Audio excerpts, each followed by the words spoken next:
Euh, Bonjour chers élèves. Voilà, donc je vais vous faire un exemple sur rendre rationnel un quotient comportant un radical de façon très simple. Je prends l'exemple suivant. Je prends A égale à 3 sur 2 racine carrée de 5.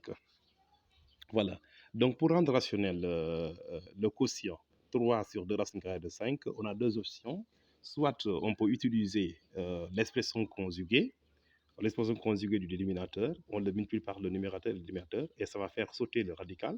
Ou bien soit on utilise la formule suivante, vous le savez bien, donc on vous a bien dit que 1 sur racine carrée de b égale à racine carrée de b sur b. Donc ça c'est une formule très fondamentale qui intervient le plus souvent à rendre rationnel un quotient.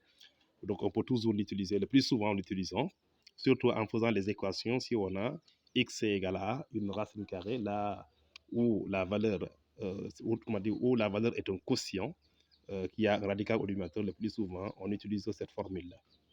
Donc, c'est une formule très fondamentale, il faut bien le retenir. 1 sur racine carrée de 1 sur racine carrée de b égale racine carrée de b sur b.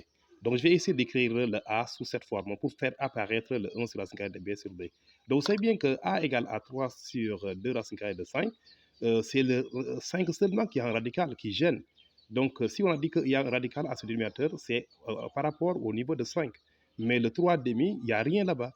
Le numérateur, il y a aucun problème. Le numérateur peut bien avoir un radical, mais on évite le radical au dénominateur. C'est pourquoi on l'enlève. Toujours, on demande d'enlever le radical au dénominateur. Même si on ne l'a pas dit, dans des pareilles situations, vous calculez jusqu'à avoir une valeur, vous cherchez une inconnue et vous avez cette valeur de l'inconnu qui est égale à x égale à 1 sur racine carrée de 2 ou bien égale à 3 sur racine carrée de 2. Il ne faut pas l'encadrer comme vous le voyez, donc il faut toujours le rendre rationnel. Donc, par rapport à cela, donc on va essayer de voir ensemble si on peut faire ça facilement. Donc, on revient avec le a. A égale à 3 sur 2 racines carrées de 5. Donc, je vais réécrire autrement le quotient, mais je ne change pas. Autrement dit, je ne change pas la valeur du quotient, mais je peux l'écrire autrement pour faire apparaître le 1 sur racine carrée de b. Vous savez bien que 3 sur 2 racine carrée de 5 n'est rien d'autre que 3 demi multiplié par 3 demi multiplié par 1 sur racine carrée de 5. Voyez, si on multiplie encore les numérateurs entre eux, on aura toujours 3 sur 2 racine carrée de 5. Donc, on n'a rien changé, on a écrit autrement seulement. Et donc, vous voyez bien que j'ai maintenant cette forme. Voilà, la forme est là. Ce que dit la propriété, vous avez 1 sur racine carrée de b égale à racine carrée de b sur b. Donc, si vous avez 1 sur racine carrée de 5, ça donne facilement racine carrée de b sur b, donc ça donne racine carrée de 5 sur 5. Donc, en continuant, donc, on aura facilement, toujours, je reprends le 3 demi. Donc, le problème ne se pose pas avec 3 demi, plutôt avec racine carrée de 5, avec le radical de 5. Donc, multiplié par 1 sur racine carrée de 5, comme on l'a dit ici, donc c'est la racine carrée de 5 sur 5. Ça donne racine carrée de 5 sur 5. Ensuite, qu'est-ce qu'on va faire maintenant? Je vais faire le produit de ces deux facteurs en multipliant les numérateurs entre eux et les dénominateurs entre eux. Attention, le 3 va se multiplier par racine carrée de 5, mais attention, le 3 n'entre pas ici dans le radical. Ce n'est pas racine carrée de 15, mais c'est 3 racine carrée de 5. Donc le 3 va se multiplier au niveau du pied du radical. Donc il ne peut pas entrer à l'intérieur. Donc les nombres qui sont couverts d'un radical sont ces nombres qu'on peut se multiplier. Par exemple, si vous avez, comme la formule l'a dit, si vous avez racine carrée de A fois racine carrée de B égale à grande racine carrée de A fois B. Là, on peut les multiplier. Mais si vous avez 3 fois, par exemple, si vous avez A fois racine carrée de B, ça donne A racine carrée de B. Vous voyez, le A ne peut pas entrer ici à l'intérieur. Ici, on a multiplié le A avec le B, mais ici, je ne peux pas multiplier le A et le B puisque le A n'est pas couvert de radical. Donc, on a ici A racine carrée de B. Ici, vous avez racine carrée de A fois B. Donc, vous voyez, c'est différent, les deux là. Donc, il faut faire beaucoup d'attention avec les produits, avec les radicaux.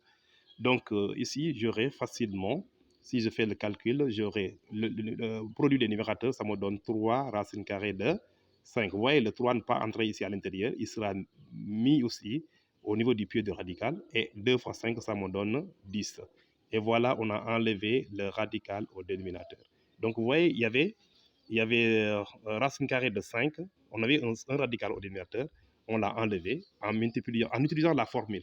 Mais si on utilise la formule, c'est comme on a multiplié le numérateur et le dénominateur par l'expression conjuguée du dénominateur. Donc, on a utilisé la formule pour enlever le radical au dénominateur. On a maintenant 3 racines carrées de 5 sur 10. Et voilà, c'est ça qu'on nous demandait de faire. Donc, c'est une méthode tellement simple. On va revenir encore sur le calcul avec l'expression conjuguée, multiplier le numérateur et le dénominateur par l'expression conjuguée du dénominateur. Je vais faire un exemple sur ça aussi. Mais je voulais seulement vous montrer l'importance de la propriété de 1 sur racine carrée de b égale à racine carrée de b sur b. Donc, vous voyez, on peut avoir un cas tellement simple. Par exemple, si vous avez x, en faisant des équations, par exemple, si vous avez x égale à, par exemple, 2 sur racine carrée de 3. Donc, vous voyez facilement, x égale 2 sur racine carrée de 3. Vous voyez, je ne peux pas dire que s égale a, je ne peux pas dire que s égale à 2 sur racine carrée de 3. Donc, si je fais ça, c'est faux, c'est pas bon. C'est comme j'ai encadré un rationnel qui est réductible. Et là, vous voyez, ce n'est pas un bon résultat. Donc, là aussi, je ne le fais pas, ça ne se fait pas. Hein? Donc, il faut continuer à rendre rationnel. Pour rendre rationnel, on utilise la formule toujours. On utilise la formule, donc ça va donner facilement 2 racine carrée de 3 sur 3. Et là, je peux bien mettre ici la solution. Je peux bien mettre S égale A. Je mets la solution égale à 2 racines carrées de 3 sur 3. Voilà, ça c'est possible. Donc ça c'est possible, mais l'autre là c'est pas possible. Ouais. Donc puisqu'il y a un radical. Donc on n'encadre jamais un résultat avec radical au dénominateur, il faut toujours l'enlever. C'est pourquoi je vous ai dit que cette formule-là, c'est tellement fondamental, il faut bien le retenir, le plus souvent avec les équations, ou bien même en géométrie même. Donc en calculant les longueurs des côtés, on peut rencontrer toujours cette formule là-bas. Donc il faut bien l'apprendre. Voilà, c'était ça. C'est un peu long, mais ça vaut la peine quand même. Voilà, je vous remercie.